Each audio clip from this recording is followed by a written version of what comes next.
Hi guys, and thanks for joining me for my actual very first Facebook Live chat. I'm meteorologist Jennifer Gray, and we are in Apalachicola, Florida. We are waiting Hurricane Hermine. It's amazing because this is the first hurricane that will make landfall in Florida since Wilma in 2005. I'm in between live hits right now for Situation Room with Wolf Blitzer, so I thought I would take a moment and show you guys what's going on behind me. Look at this.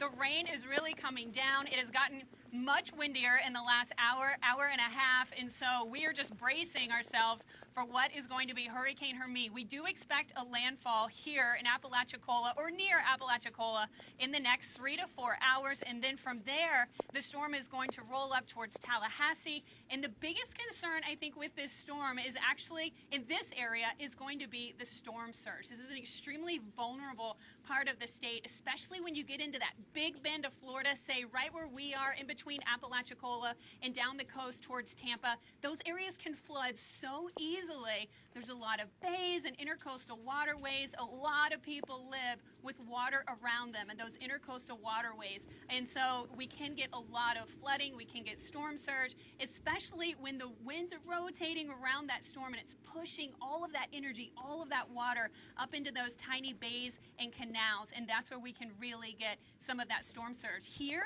we could get anywhere from 5 to 7 feet of storm surge, and areas around us could see 1 to 2 feet of storm surge, but those coastal areas have been evacuated, a lot of areas around here because they're extremely vulnerable to this section of Florida. So write in some questions. I want to answer some of your questions that you have about Hurricane Hermine, about this area of Florida, and we'll do our best to answer them. But I do know that this storm is expected to come on shore within the next couple of hours. Do we have another question? We do. How does it feel like outside right now? How does it feel like outside right now? Well, it's really interesting because when you're standing in a tropical system like this, it really changes from minute to minute. So when we were on with Wolf, it actually was a little bit of a lull. It wasn't as impressive as it was, say, 30 minutes before we were on with him. And then right when we started our Facebook Live hit, it was coming down in buckets. And look, right now, there's almost a little bit of a lull again. And so when you see on the radar those bands of rain that come in, that's where you're going to see the very heavy rainfall, the really gusty winds, and you'll get a little bit of a break, and then it'll come up again. But right around the center of that storm, that's where you're going to get the heaviest rain and the strongest winds. Have people left their homes yet? Well, a lot of areas around this coastal section of Apalachicola and along the Panhandle and some of those really vulnerable places, they have ordered mandatory evacuation. So we can only hope that everyone in those areas have evacuated and gotten to higher ground, because 5 to 7 feet of storm surge could be pretty significant. What should you do to prepare for a hurricane? To prepare for a hurricane, best thing to do, first of all, is get your supplies ready. You're probably going to lose power, so you need to make sure you have batteries, you have battery-operated radios, so you can know the latest on a storm. When your power goes out, you'll probably lose cell phone service, so it's a good idea to jot down a couple of emergency contact numbers, because nowadays we don't memorize anyone's number. They're all in our cell phones, so you can call people if you get in trouble. You can call relatives and let them know that you're okay. Also, it's important, if you have hurricane shutters, to get those up in a timely manner. And also, keep in mind, you got to prune your trees and also pick up some of those loose objects around your house. Those can definitely turn into projectiles during a storm when you're in 75-mile-per-hour winds.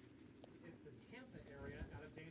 Is the Tampa area out of danger? No. And Tampa's interesting because yesterday they received, 10 inches of rain, and that was just from tropical moisture. The storm was still hundreds of miles out in the Gulf of Mexico, and so they're expected to get more rain as well. Tampa is one of those cities where we talk about being extremely vulnerable with the bay and all of those intercoastal waterways, and more rain and flooding is definitely possible for the Tampa area. What's the best way to track the hurricane in the nighttime? In the nighttime, the best way to track the hurricane is basically look at the radar, watch CNN. We will be here all night long as well with those updates. And you can also go to the National Hurricane Center website as well as CNN.com. We're also going to be posting updates as well. But the National Hurricane Center definitely updates their cone as well as the track. You can follow on the radar as well. And definitely look at CNN.com. And also follow us on Twitter. We have a CNN Weather, @CNN Weather is our Twitter handle. And I also try to keep it up as well with @JenniferGray CNN, and I'll try to keep you updated too. When you're out in a storm, how do you keep dry? What do you use? Oh my goodness. this is trial and error. I remember going out and covering some of my first hurricanes, and you would get soaked from head to toe. The best thing you have to have is waterproof pants. So I have finally found the perfect pants that I love that are extremely waterproof, and I basically just wear gym shorts underneath because you have to remember it's raining out here, but it's hot and it's humid. It's extremely muggy, and so you want to try to keep cool when you can. So I found that the best thing to do is just find these waterproof pants. I wear boots. I actually don't even have socks on with my boots because there's no point. Your feet are just going to be wet. So sitting in boots, or if you some of the crew members wear some sort of water shoes sometimes. And I actually have 2 layers of raincoats because sometimes the CNN jacket will leak a little bit. So I make sure I have on another raincoat underneath that'll definitely keep me nice and dry. Have you been talking to people, or are people scared around here? I think people are okay. You know, people are really heeding the warnings. I've seen some restaurants around here that have boarded up. It looks like people are making the preparations. We're really not seeing anyone on the road. But the interesting thing about Florida is it's a really transient state. And so since they haven't had a hurricane in the last decade, there's a lot of new people in the state. And so when you have a lot of new people come in, maybe they haven't experienced a hurricane before, especially people that have come in the last 10 years or less. And so this could be a very new experience for them. And it's, you know, some people get frightened in regular thunderstorms. Imagine a thunderstorm that goes on for hours and hours and hours and it never lets up. That is what it's like in the middle of a hurricane, especially when it's at night. You can also have the risk of tornadoes during the day and at night as well. And you can also lose power, which can be scary for people as well. What about Orlando and interior areas instead of Florida? Well, this is mainly going to be a central North Florida event and then pushing up into portions of Georgia, South Carolina, North Carolina, and then up the East Coast. Of course, that's where the center of the storm is going to be. We are going to see some of those trailing bands impact places like Tampa, Orlando, places like that, and they are going to get the gusty winds as well. But where we'll see the strongest winds are going to be right around the center of the storm, right around this Apalachicola area through Tallahassee, and then up to the northeast. Of course, Labor Day weekend, so a lot of people are going to get wet on what's supposed to be a really great beach weekend.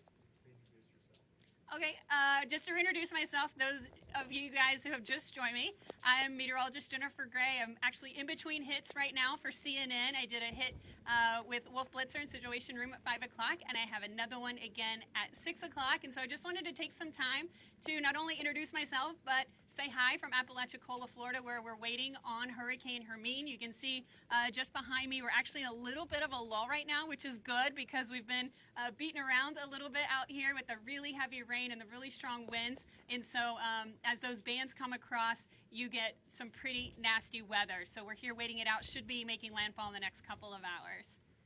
Any advice for people that might have pets?